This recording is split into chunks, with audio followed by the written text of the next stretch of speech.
अगर आप भी एनसीसी में एडमिशन लेना चाहते हैं तो मैं आपको आज की वीडियो में कुछ ऐसी बातें बताऊंगा जिनका आपको ध्यान बहुत ज़्यादा रखना है। सबसे नंबर 1 बात ये क्लियर होना चाहिए कि आप एनसीसी में एडमिशन क्यों ले रहे हैं। कई सारे कैडेट्स को पता ही नहीं होता कि वो एनसीसी में एडमिशन क्यों ले रहे हैं। वो सिर्फ इसलिए ले लेते हैं कि उसका फ्रेंड ले रहा है, एक एक्स्ट्रा को-करिकुलर एक्टिविटी है, इस वजह से वो एनसीसी में एडमिशन ले लेते हैं। ये कोई वजह नहीं होती या फिर कोई रीज़न नहीं होता। तो आपको ट्राई करना है कि आपको रीज़न ढूंढना है, क्योंकि जब तक हमारे पास कोई गोल नहीं होता तब तक हम उस पर फोकस नहीं कर पाते। और बात की जाए एनसीसी की, तो एनसीसी हमें कई सारी चीज़ें सिखा सकती है, हमारी पर्सनैलिटी को डेवलप कर सकती है, हमारा कॉन्फिडेंस, हमारी लीडरशिप क्वालिटीज़ और फिजिकल और मेंटल लेवल तो क्या गजब का हो जाएगा, मज़ा ही आ जाएगा।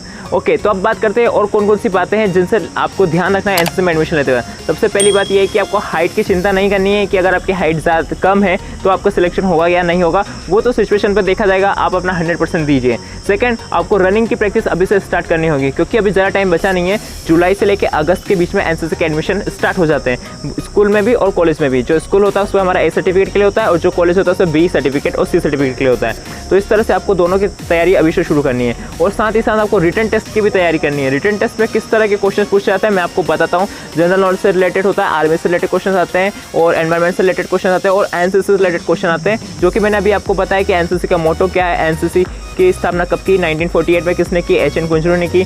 और हाँ, ये भी पूछा था कि आप एनसीसी क्यों ज्वाइन करना चाहते हैं। इसमें भी आपको वहाँ पे लिखना होगा कि why you are joining NCC, क्या चाहिए आपको एनसीसी से, क्या सीखना चाहते हैं। तो आपको उसका रीज़न बिल्कुल क्लियर होना चाहिए। तो ये थी कुछ बातें। और साथ में ये भी आपको पता होना चाहिए कि एनसीसी में हमारा हाइट मेजरमेंट भी होता है। तो एक सपोज करिए कि अगर 50 सीट्स है तो कितने कैडेट्स आए हैं इसके अकॉर्डिंग भी वो हाइट को मेज़र करते हैं। अगर कैडेट्स में 50 है और 50 सीट्स है तो सभी को मिलना है, तो उसमें वो हाइट को इतना इशू नहीं रखते। लेकिन अगर कैडेट्स के नंबर ज़्यादा यानी कि 100 कैडेट्स है तो वहाँ पे हाइट को वो थोड़ा इंक्रीज़ भी कर सकते हैं। मेरे टाइम पे 160, 159 ऐसी कुछ हाइट का ही था, क्योंकि हमारे इसमें नंबर ऑफ सीट्स जितनी थी उतने ही कैडेट्स से ज़्यादा कुछ थे नहीं। मतलब आराम से सबका सिलेक्शन हो गया था, कोई दिक्कत नहीं आई थी।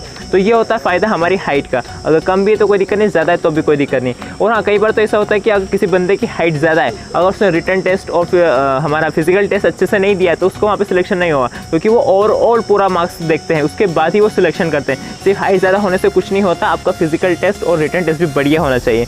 हाँ दोस्तों, आपको आज की ये वीडियो काफ़ी इन्फॉर्मेटिव लगी होगी और इससे आपको ज़रा भी हेल्प हुई तो चैनल को सब्सक्राइब कीजिए और कमेंट करके बताइए नेक्स्ट वीडियो किस टॉपिक पर बनाऊँ। तो मिलते हैं नेक्स्ट वीडियो में, तब तक के लिए जय हिंद।